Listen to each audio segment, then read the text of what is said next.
అరే ఇవాళ నేను ఇంట్లో స్ట్రీట్ స్టైల్ ఆలు టిక్కా తయారేద్దాం అనుకుంటున్నారా? అవునా, అది ఎలా తయారు చేస్తారా? Very simple.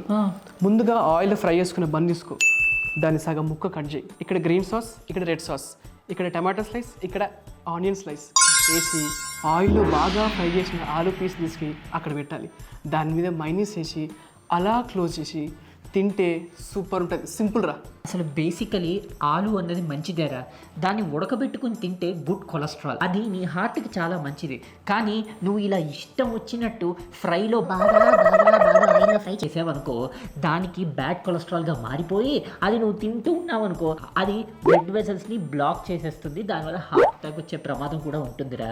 నీకు మరీ అంత కావాలి అనుకో, కొంచెం నూనె వేసుకుని చక్కగా ఫ్రై చేసుకుని హోమ్ మేడ్ మసాలాస్ ఉంటాయి కదా, అది కొంచెం వేసుకుని తిన్నావనుకో, అప్పుడు టేస్ట్కి టేస్ట్, హెల్త్కి హెల్త్. ఇలా చేస్తే బెటర్ రా. అంతేగాని ఇలా స్ట్రీట్ ఫుడ్ ఎందుకు చెప్పరా? స్ట్రీట్లో కాదురా, అందుకే ఇట్లాంటి ఫుడ్ని మనం ఇంట్లో తయారు చేసుకుందాం పదరా. స్ట్రీట్లో తయారు చేసుకుంటే ఏంటి, ఇంట్లో తయారు చేసుకుంటే ఏంటి, ఏదైనా ప్రాసెస్ ఒకటే కదరా, ఏదైనా జంక్ ఫుడ్డే కదరా. మీరు ఇలా చేసుకోకండి, హెల్త్ ముఖ్యం బిగిలు.